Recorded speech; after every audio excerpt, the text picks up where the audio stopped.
Bismillahirrahmanirrahim. Assalamualaikum warahmatullahi wabarakatuh. Baik, untuk pertemuan kali ini kita akan membahas tentang depression. Ya, untuk capaian pembelajarannya, yang pertama memahami patofisiologi mood disorder, dalam hal ini depression, kemudian menganalisa penata laksanaan terapi dari depression itu sendiri.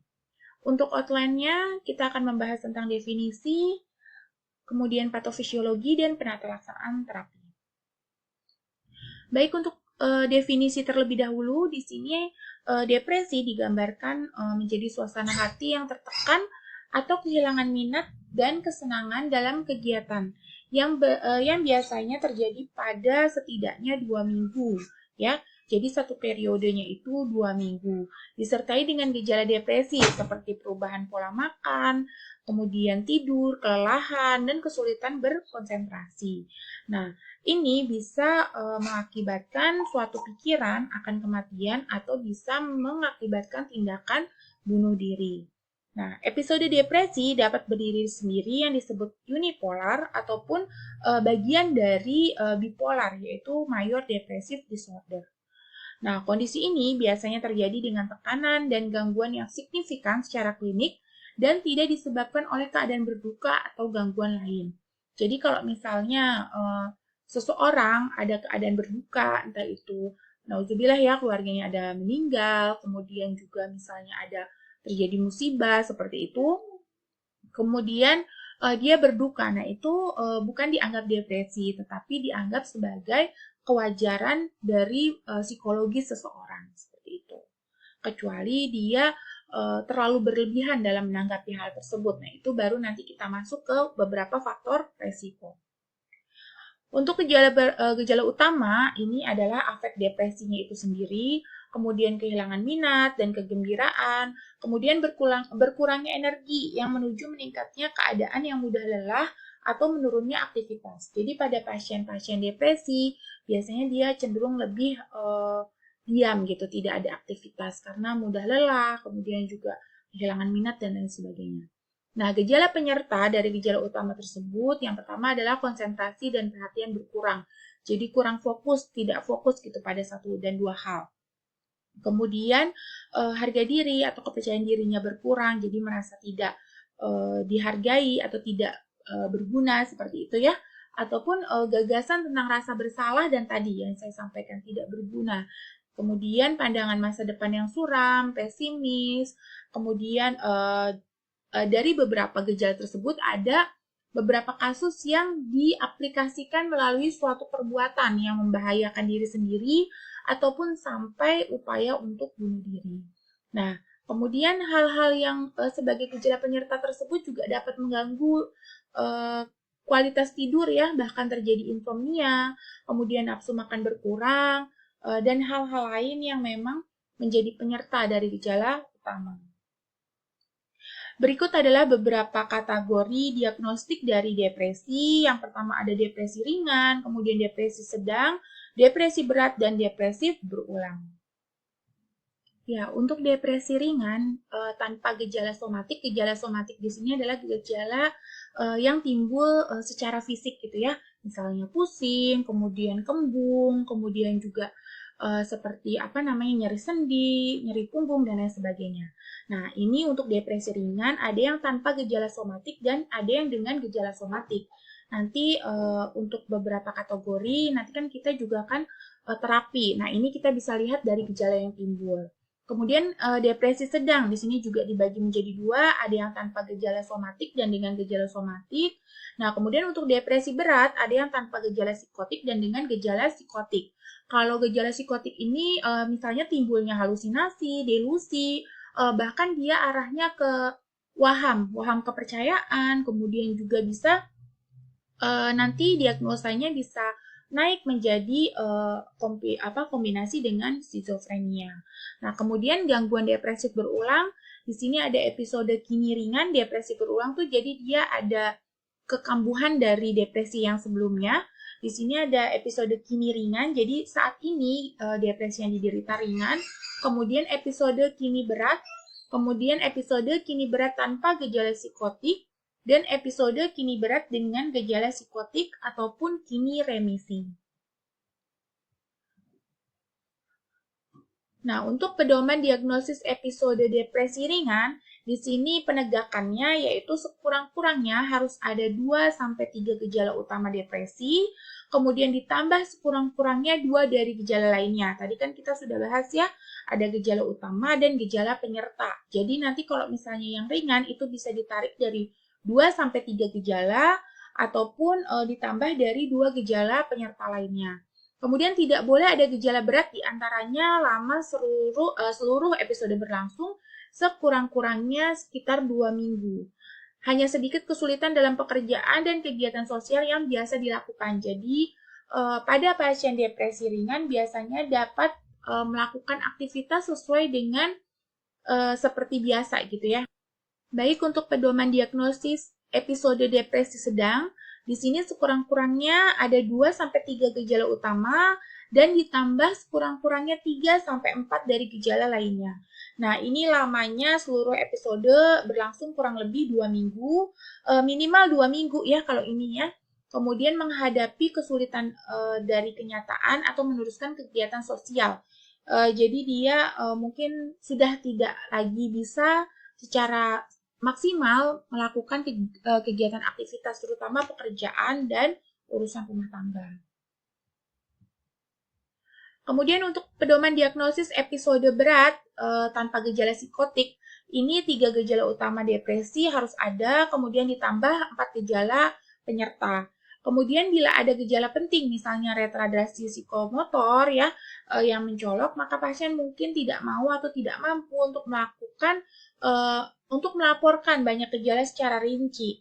Dalam hal ini penilaian secara menyeluruh terhadap episode depresi berat masih berat dapat dibenarkan. Nah, sangat tidak mungkin pasien akan mampu meneruskan kegiatan sosial, pekerjaan atau urusan rumah tangga kecuali pada taraf yang sangat terbatas. Jadi sudah sangat menurun untuk tingkat kualitas hidupnya. Untuk gejala yang episode depresi berat dengan gejala psikotik, di sini sudah terdapat adanya waham, kemudian halusinasi, stupor depresi, sehingga mungkin nanti bisa dinaikkan menjadi diagnosis skizofrenia ya. Di sini waham biasanya melibatkan tentang ide, kemudian juga tentang kemiskinan, malapetaka, kemudian juga halusinasi di sini bisa terjadi ada juga delusi, halusinasi ya. Kalau halusinasi itu bayangan yang timbul, kalau delusi biasanya suara-suara yang terdengar seperti itu. Nah, ini untuk gangguan depresif berulang, di sini ada yang kini berat, jadi nanti dilihat dari waktunya. Saat ini tuh ringan, sedang, atau berat. Nah, yang berat dibagi lagi menjadi 2. Tadi ada gejala psikotik dan tanpa gejala psikotik, kemudian ada yang remisi.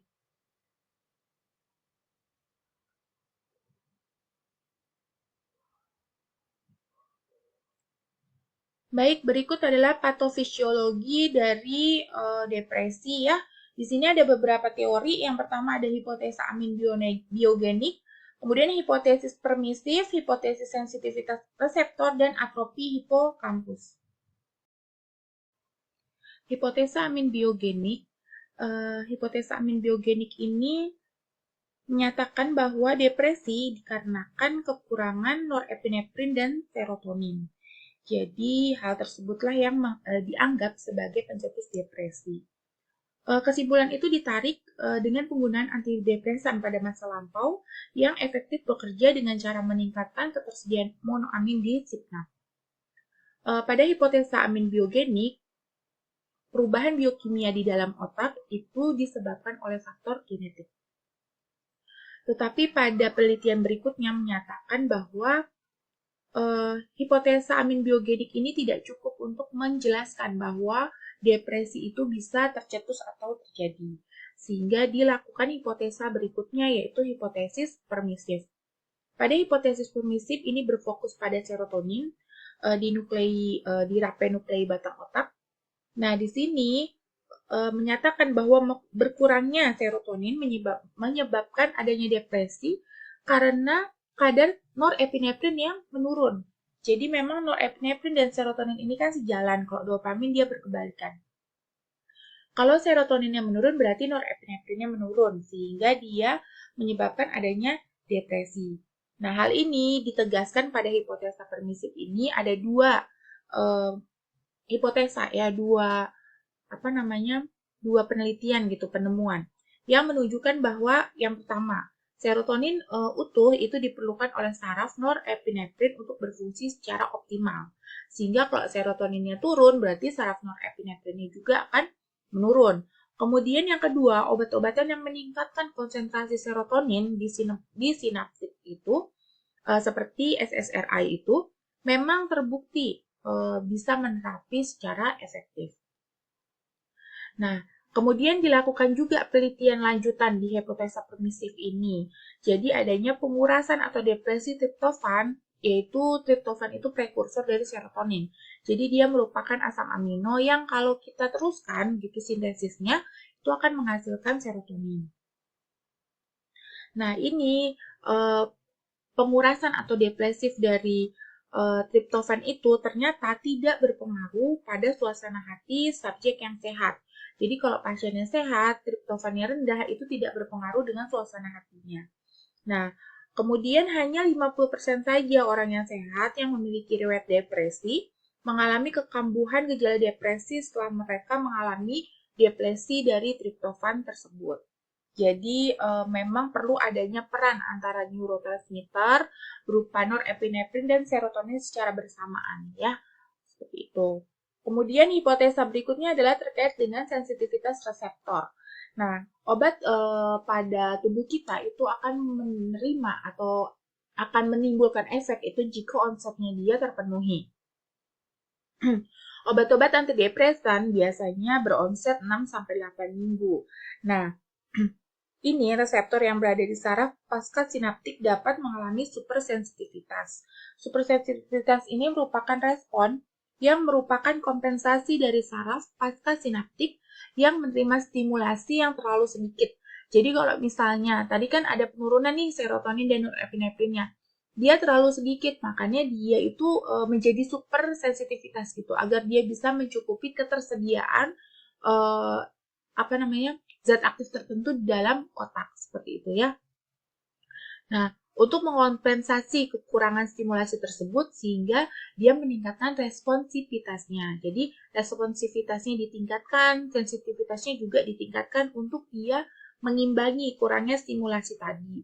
Itu dinamakan upregulasi. Jadi kalau dia menjadi super, kemudian meningkatkan responsivitasnya itu berarti upregulasi. Kalau kebalikannya berarti downregulasi. Jadi menurunnya, kemudian misalnya terlalu banyak nih zat aktifnya, dia akan menurun untuk responsivitasnya, kemudian dia akan mendown regulasi. Dalam hal ini hipotesa sensitivitas reseptor ini upregulasi. Nah, kondisi upregulasi tersebut meningkatkan stimulasi pada reseptor yang mendorong saraf untuk mengimbangi penurunan sensitivitas reseptor. Suatu proses yang dikenal sebagai desensitisasi. Desensitisasi ini jadi pengimbangan saraf dengan peningkatan reseptor tersebut. Nah, ini menghalangi metabolisme monoamina atau dengan menghalangi reuptake-nya. Penggunaan obat antidepresan kronis diperkirakan untuk mengubah responsivitas atau jumlah reseptor pasca sinaptik tersebut. Nah, pada hipotesa ini, depresi adalah hasil dari perubahan patofisiologi atau patologis supersensitivitas dan upregulasi di lokasi reseptor sebagai akibat dari terlalu rendahnya atau terlalu sedikitnya stimulasi monoamina, yaitu kekurangan norepinefrin dan serotonin. Sebenarnya inti dari semua hipotesa ini adalah berkurangnya norepinefrin dan serotonin, tetapi ada beberapa jalur. Kalau yang awal ini amin biogenik, kalau yang kedua dia fokus ke serotoninnya, kalau yang ketiga ini tentang sensitivitas reseptornya. Nah, kemudian yang keempat, atrofi hipokampus ya. Di sini pada depresi unipolar, volume hipokampusnya ini atau bagian dari otak di mana terdapat progenitor sel saraf yang terus membelah dan membentuk sel saraf baru itu di sini menurun seperti itu ya. Jadi pada pasien depresi dia mengalami penurunan atrofi hipokampus tersebut. Nah, terjadi penurunan volume hipokampus pada penderita depresi akibat terjadinya kekambuhan episode depresi berat yang berulang. Semakin pasien tersebut menderita penyakit depresi secara berulang, maka semakin terjadi atrofi di hipokampusnya atau penurunan volumenya. Jadi secara umum patofisiologinya ini adalah ketidakseimbangan antara norepinefrin dan serotonin ya, yaitu penurunan serotonin dan norepinefrin. Sedangkan dopamin ini biasanya kalau serotoninnya turun, dopaminnya justru meningkat. Hal ini akan mempengaruhi suasana hati dari pasien depresi tersebut. Baik, ini adalah faktor psikososialnya dari pasien depresi tersebut. Ada yang mayor stresor, jadi mayor stresor ini pencetus terbesar dari gejala depresi tersebut ya. Ini bisa berbagai macam, bervariasi antara 1 dan 2 orang pasti berbeda. Kemudian ada yang berikutnya bereavement ya, di sini berkabung ya di sini. Jadi bereavement ini kalau misalnya kita yang normal ya, misalnya dia berkabung sedih wajar, tetapi kalau pada pasien depresi ini akan menjadi picuan yang terus-menerus hingga terlalu mendalam seperti itu.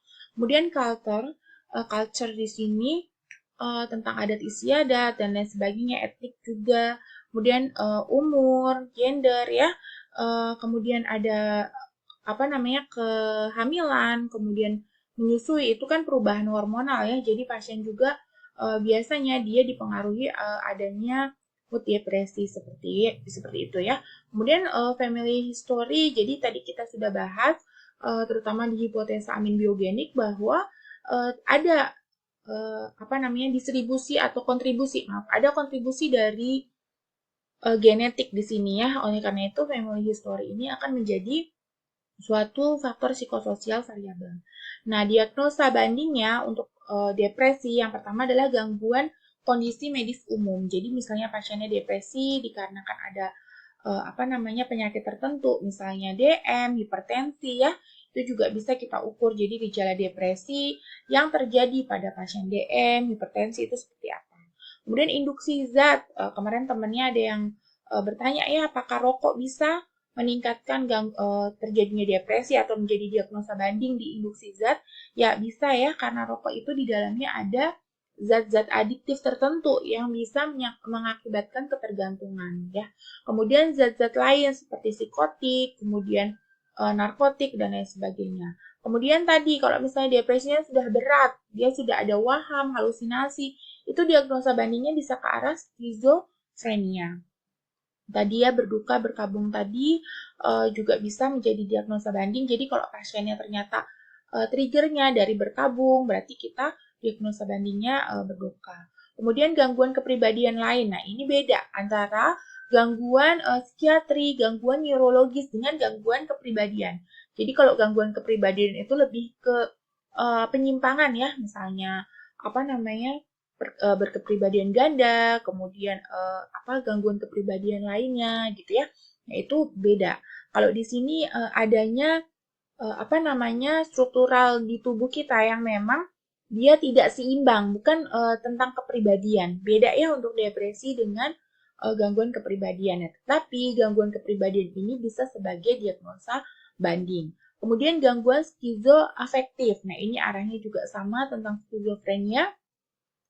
Kemudian gangguan penyesuaian dengan mood depresi, gangguan tidur primer. Jadi pada pasien depresi ini banyak sekali yang terjadi yang mengalami insomnia. Nah, ini tipe-tipe dari depresi itu sendiri.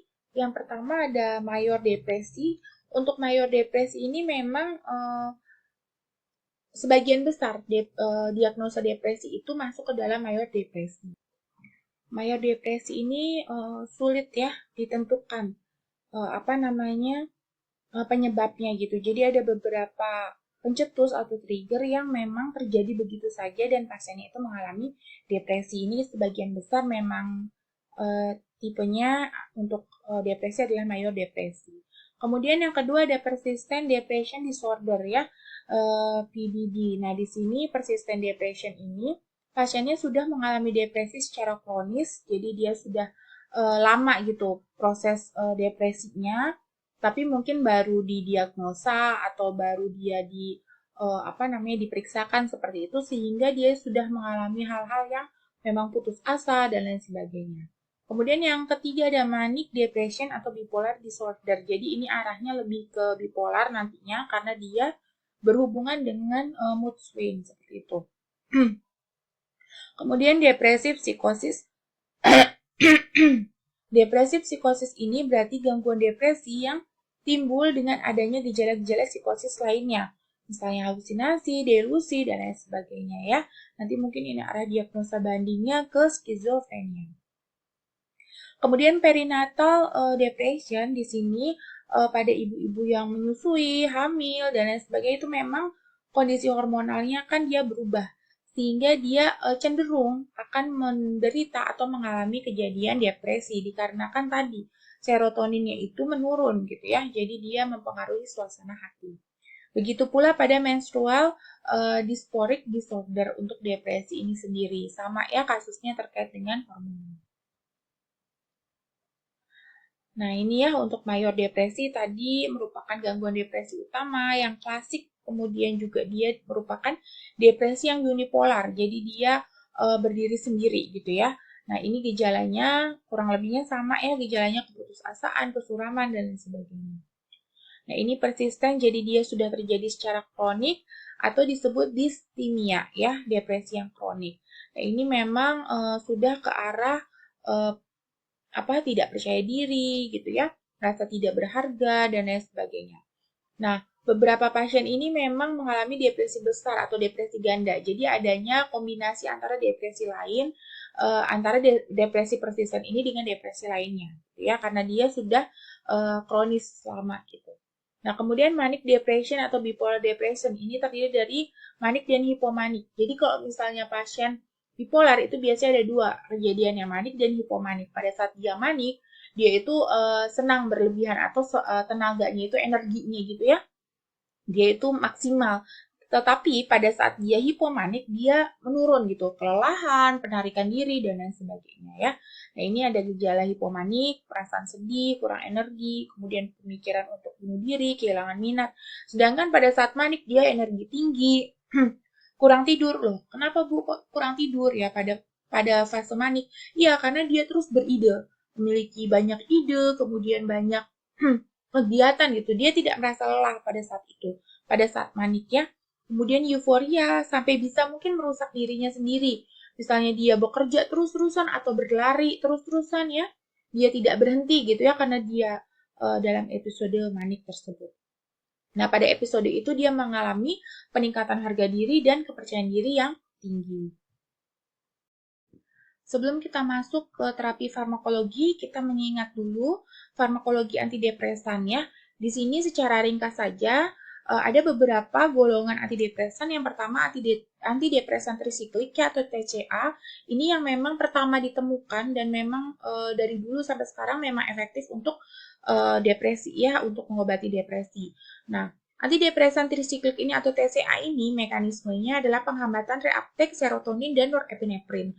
Contoh obatnya mungkin sering dengar amitriptilin, imipramin, komipramin, desipiramin, dan lain-lain.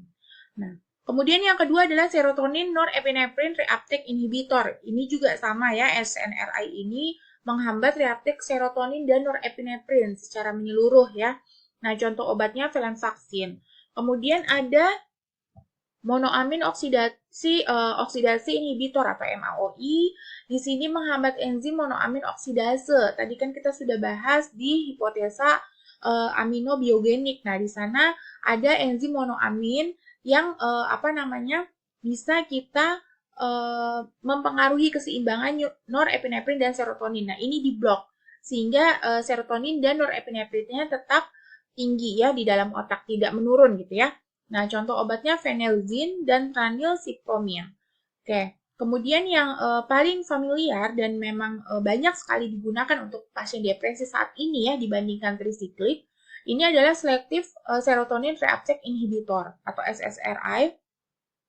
Di sini selektif menghambat reuptake serotonin. Contoh obatnya fluoxetine, sertralin, paroxetine, fluvoxamine, dan lain-lain. Kemudian ada aminoketon, di sini penghambatan reuptake norepinefrin dan dopamin. Ya, jadi dihambat reuptake-nya sehingga dia menjaga keseimbangan antara dopamin, norepinefrin, dan serotonin itu. Contohnya bupropion. Kemudian ada triazolopyridine, ini antagonis reseptor serotonin yaitu 5-HT2A atau penghambatan reuptake serotonin itu sendiri. Contohnya trazodon atau nefazodon. Dan yang terakhir adalah antidepresan tetrasiklik. Kalau tadi kan ini tetrasiklik. Di sini cara kerjanya atau mekanisme kerjanya adalah antagonis reseptor alfa 2 adrenergic ya atau serotonin presinaptik. Jadi di blok pada saat di sinapnya itu presinaptiknya di blok serotoninnya agar dia tidak keluar sehingga tetap tinggi di dalam otak dan seimbang gitu ya. Contohnya mirtazapine. Baik, kita baru masuk ke fase akut ya. Jadi fase akut ini target tercapainya respon atau remisi ini agar lebih baik. Jadi pada pasien yang akut itu target tercapainya responnya agar lebih baik atau tidak ada remisi. Remisi itu kayak pengulangan atau kekambuhan. Lama terapinya 2-6 minggu, indikasinya adalah prosedur diagnosis tertentu, kemudian adanya resiko bunuh diri atau pembunuhan, kemudian kemunduran dalam kemampuan memenuhi kebutuhan dasar, misalnya makan, mandi, seperti itu ya, ataupun menurunnya intensitas tidur dan kualitas tidur. Kemudian cepatnya perburukan gejala, jadi hari ini dia penarikan diri, besok dia sudah mau ada adegan ya atau resiko bunuh diri gitu ya. Nah, itu berarti kan sangat buruk ya gejalanya cepat gitu. Kemudian hilangnya sistem dukungan yang bisa didapat, misalnya support system dari keluarga, kemudian dari lingkungan sekitar dan lain sebagainya. Nah, kombinasi pada fase akut ini biasanya kita berikan kombinasi psikososial dan farmakoterapi. Jadi di terapi non-farmakologi sekaligus kita terapi dengan farmakologi. Nah, panduan memilih medikasinya adalah sesuai dengan apa? Sesuai dengan riwayat pengobatannya. Misalnya pasien tersebut ternyata pernah mengalami depresi sebelumnya ya. Kini seperti apa? Kini sedang, kini berat, atau kini ringan gitu. Nah, akutnya itu kita lihat riwayat pengobatannya apa. Kemudian prediksi respon gejala terapi. Jadi kalau misalnya kita berikan ini, pasiennya seperti apa? Kita lihat prediksinya. Kemudian apakah ada gangguan psikiatri atau medik lain? Misalnya ternyata pasiennya ini memiliki diagnosa banding gitu ya, atau depresi ganda. Nah itu bagaimana? Kemudian keamanan terapi dan potensi efek samping yang mungkin timbul. Nah ini adalah jenis obat antidepresan, dosis dan efek sampingnya. Tadi sudah dibahas di awal ya. Ada tricyclic, SSRI, dan lain sebagainya. Oke, kemudian terapi lanjutan. Jadi dari terapi fase akut tadi, kalau pasiennya memang masih membutuhkan terapi, kita berikan terapi lanjutan. Nah, target tercapainya adalah remisi dan mencegah relapse. Jadi mencegah kekambuhan yang lebih buruk gitu ya. Nah, remisi ini terjadi bila HAMD-nya ini kurang dari 7 atau MADRS-nya ini kurang dari 8. HAMD dan MADRS ini adalah instrumen untuk kejadian depresi. Nanti mungkin bisa di searching ya, di belakang juga sudah saya cantumkan beberapa instrumen untuk pengukuran depresi. Nah, ini terapi lanjutan paling sedikit dia bertahan selama 3 minggu. Dosis obatnya sama dengan fase akut. Kemudian fase rumatan ini jadi maintenance, dia sudah stabil gitu ya, tetapi kita masih butuh maintenance untuk pengobatannya. Nah, targetnya adalah untuk mencegah rekurensi. Jadi rekurensi ini sama kekambuhan. Nah, resiko rekuren ini juga bisa timbul yang bisa mengakibatkan adanya peningkatan biaya, kemudian atau keuntungan perpanjangan terapi lainnya. Nah, pasien yang telah 3 kali atau lebih mengalami episode depresi atau 2 kali episode berat dipertimbangkan terapi pemeliharaan jangka panjang. Antidepresan yang telah berhasil mencapai remisi dilanjutkan dengan dosis yang sama setelah masa pemeliharaannya. Jadi pada fase rumatan ini kita juga perlu melihat bagaimana sih kerja dari antidepresan yang sudah diberikan seperti itu ya. Baik, di sini ada algoritma terapi untuk pasien depresi. Jadi kita lihat dulu kalau misalnya pasien depresi ini datang rawat jalan, kita lihat ya apakah ada komplikasi dari depresinya itu sendiri. Kemudian apakah dia ada kontraindikasi dengan kelas antidepresi yang akan kita berikan.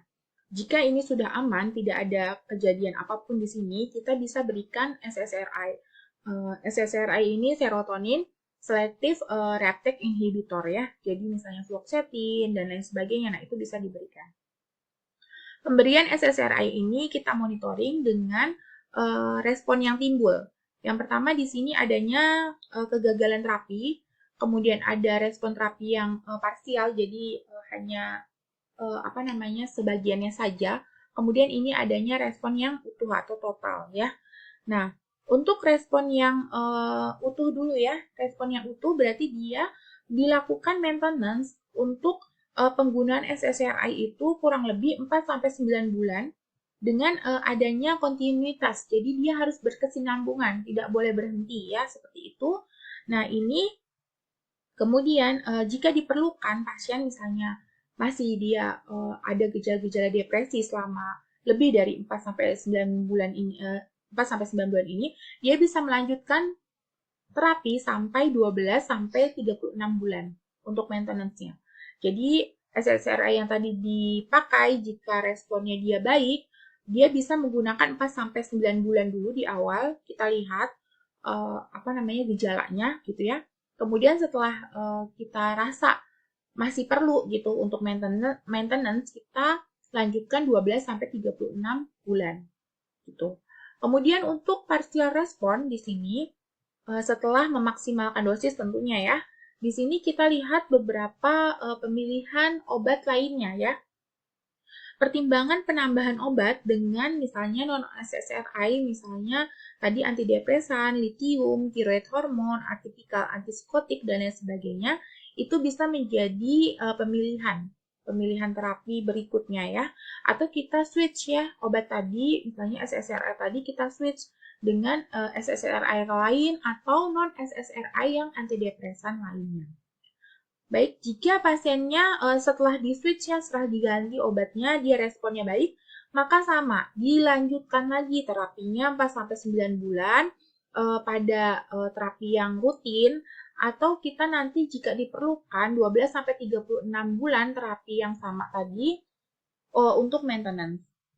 Nah, jika terapi yang tadi sudah di-switch itu, kemudian kita lihat hasilnya tetap partial respon, itu kita bisa mengganti lagi terapi yang tadi dengan obat lain di golongan terapi yang sama. Anti-SSRI lain, tapi golongan terapi yang sama, ataupun kombinasi dengan litium, tiroid hormon, dan atipikal antipsikotik lainnya. Jika ternyata tadi terapi yang diganti tersebut ternyata gagal ya, kita bisa alternatif terapi, di-switch ke alternatif terapi lainnya. Jadi langsung kita ganti. Kalau yang parsial kita masih bisa kombinasi, tapi kalau yang gagal kita harus ganti. Misalnya tadinya pakai fluoxetine, berarti kita pakai non-SSRI lain. Misalnya pakai SNRI, NaOI, dan lain sebagainya. Jadi langsung diganti, tidak ada kombinasi. Baik, ini yang parsial ya. Kemudian kita lanjutkan ke terapi yang gagal ya. Jadi tadi kan sudah terapi gagal, parsial, dan terapi yang berhasil responnya secara utuh. Nah, untuk terapi yang gagal ini, kita lihat dulu, apakah pengobatannya itu mengalami ketidakpatuhan penggunaan. Misalnya pasiennya itu ternyata saat diberikan SSRI, itu pasiennya tidak patuh menggunakannya. Hari ini pakai, besok enggak, besok lagi pakai gitu ya. Atau selama seminggu dia pakai, terus hilang seminggunya lagi. Pastinya itu tidak hanya menurunkan efektivitas, tetapi ada sindrom lain yang akan timbul, yaitu withdrawal syndrome. Jadi efek sampingnya akan lebih tinggi munculnya dibandingkan pasien yang adherence. Nah, ini harus kita switch ke alternatif agent lainnya. Jadi kalau misalnya tadi SSRI-nya pakai fluoxetine, berarti kita pada pasien yang tidak patuh ini harus diganti. Misalnya dia pakai sertralin gitu ya. Kenapa? Karena berarti dia sudah mengalami toleransi pada obat yang sebelumnya. Atau kita pakai dengan non-SSRI lain. antidepresan, misalnya TCA atau SNRI, MAOI, dan lain sebagainya. Setelah di-switch atau diganti, ternyata responnya membaik, maka dilanjutkan 4-9 bulan untuk melanjutkan terapi tersebut. Dan jika dibutuhkan atau diperlukan ya terapinya secara maintenance, itu bisa dilanjutkan 12-36 bulan. Kemudian untuk partial respon itu bisa diberikan tadi antidepresan lain atau kombinasi dengan lithium, tiroid, dan atipikal antipsikotik lainnya. Kalau gagal, kita ganti ke obat yang lain, alternatif obat lain dengan golongan yang sama ataupun golongan yang berbeda. Ini ya untuk algoritma terapinya, jadi first choice-nya tetap SSRI, baru kita monitoring lagi bagaimana responnya. Jika memang sudah baik, bisa dilanjutkan 4-9 bulan, kemudian maintenance 12-36 bulan ya. Jika tidak, kita bisa choice ke switch ya ke antidepresan lain, baik itu SSRI ataupun non-SSRI. Nah, baik untuk antidepresan, ini banyak sekali ya efek samping dari obatnya, sehingga kita bisa lihat nih beberapa efek samping dari obat yang terjadi ya, misalnya ada sedasi, kemudian anticholinergic effect, ortostatik, hipotensi, seizure ini kejang, kemudian abnormalitas conduction lainnya. Nah, di sini untuk SSRI, dia serotoninnya terblok ya, karena dia memang selektif, tetapi ada beberapa obat yang memang dia menyebabkan efek samping tertentu. Misalnya citalopram ini, dia mengakibatkan sedasi, kemudian seizure, dan konduksi abnormalitas. Kemudian fluoxetine yang paling banyak digunakan ya, dia hanya mengakibatkan seizure atau kejang, sedangkan untuk sedasi dan lain sebagainya tidak ada ya di sini bahkan ya. Kemudian ada obat-obat lainnya, sertralin tadi, dia juga sama dengan fluoxetine mengakibatkan seizure dan lain sebagainya. Nah, ini bisa dilihat untuk SNRI, TCA, dan obat-obatan antidepresan lainnya.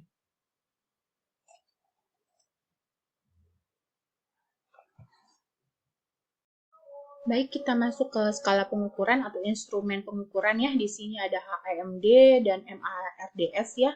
Di sini saya mengambil yang MADRS untuk instrumennya. Kemudian ada GDS, BDI, BDI, DASS, dan lain sebagainya ya. Mungkin bisa kita lihat contohnya yang biasa digunakan memang DASS. DASS contohnya ya seperti ini. Untuk instrumennya, jadi kuesioner beberapa pertanyaan yang diberikan ya, seperti saya merasa bahwa diri saya menjadi marah karena hal-hal sepele, nanti di checklist ya, pada poin keberapa, 0, 1, 2, atau 3, seterusnya, sampai beberapa puluh pertanyaan. Nah, setelah itu nanti kita hitung berapakah pertanyaan yang sesuai atau tidak sesuainya. Nanti kita koordinasikan dari hitungan tersebut ke jawaban apakah depresi atau tidak, seperti itu ya. Kemudian ada beberapa instrumen lain, misalnya Geriatric Depression Scale, ini short formnya, ini masih original ya, pakai bahasa Inggris, tetapi ada yang sudah ditranslatekan ke bahasa Indonesia.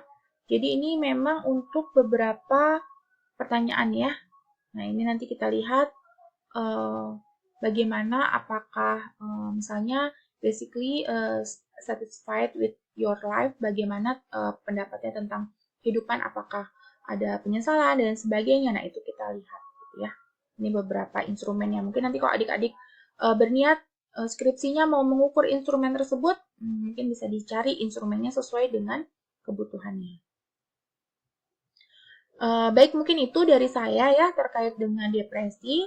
Silahkan dibaca-baca lagi, perkuat farmakologinya ya, karena memang farmakoterapi ini sangat erat kaitannya dengan farmakologi, agar kita bisa menyesuaikan antara patofisiologi dengan farmakologi yang akan kita gunakan. Untuk hari ini sekian dari saya, terima kasih, semoga bermanfaat. Wabillahi taufiq wal hidayah, wassalamualaikum warahmatullahi wabarakatuh.